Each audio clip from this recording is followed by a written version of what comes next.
I'm Mel Poel at StokedMTB, and this is another installment of the College of Knowledge. These short, informative videos are full of tips and tricks to build your cycling experience on and off the bike and build your stoke for more. Today, I'm going to be talking about helmets. For this segment, there's a bit of information about helmets I'd like to pass on to you. We're going to look at the different kinds of helmets, the lifespan of a helmet, as well as how to fit a helmet. Because if a helmet doesn't fit, if it's not on you correctly, it's not going to be able to provide you the protection you need when you need it the most. For this segment, I'm not going to delve into the ins and outs of things like MIPS and wave cell and all those kinds of things. I'm going to let you do your research on that. I just have some information about helmets that I want everyone to have. Things that I wish I knew when I started riding. So first of all, let's take a look at the different kinds of helmets.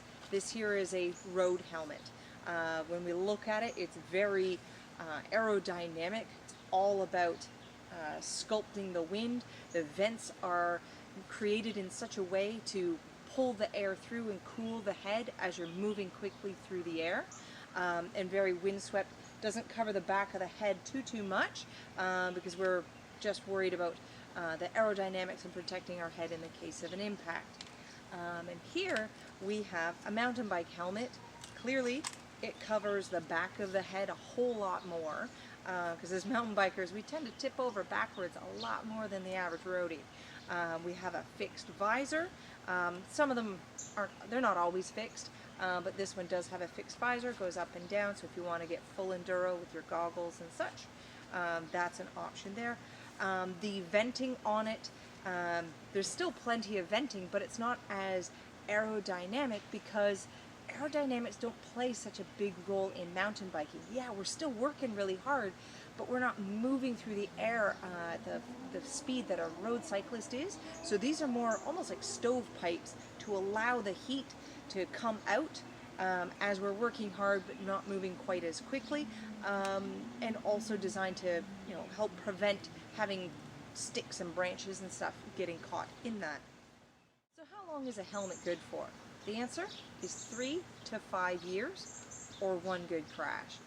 The reason for the 3 to 5 years is the foam on the inside gets dried out through UV rays and sweat, and it becomes dry and brittle, which means that in the case of an impact, it's not going to provide the protection you need. And as far as the one good crash, well, it's fairly obvious, right? If you take a big impact, the helmet could become cracked, and they're really only meant to take one big crash. Sometimes you'll have an accident, you kind of rang my bell a bit there, and you look at your helmet, you're like, well, there's just a little dent, it should be okay, right? But what we can't see is what our head did to the inside of the helmet. It can compress that foam from the inside because the exterior of our head is a smooth surface. It's not going to create a big dent, it's just going to compress the foam. So if you do have a big crash and you're not sure if you should replace your helmet, take into consideration what this helmet is protecting. We want to keep our gray matter in the pretty container it comes in.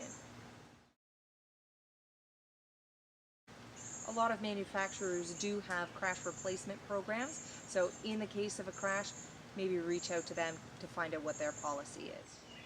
How do we know if a helmet fits? Well, let's take into consideration 2 factors. Comfort. Does it fit comfortably? Every brand is going to fit a little bit different, kind of like shoes and jeans, that kind of thing. So find the brand that fits your head. I swear, Bell helmets, they used my head as the mold. They fit me great. So does this Bontrager helmet as well.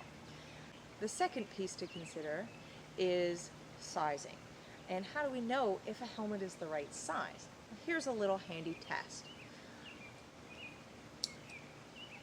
So we put our helmet on our head. We're going to tighten up the ratchet strap, and we're not going to do these guys up. And then we're going to place our hands on top of our head, and we're going to bend over and shake our head.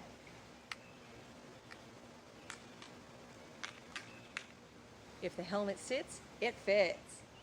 Thank you for joining me in this talk about helmets. You can use your helmet to protect all of this knowledge we just learned, and I will see you at the next installment of the College of Knowledge.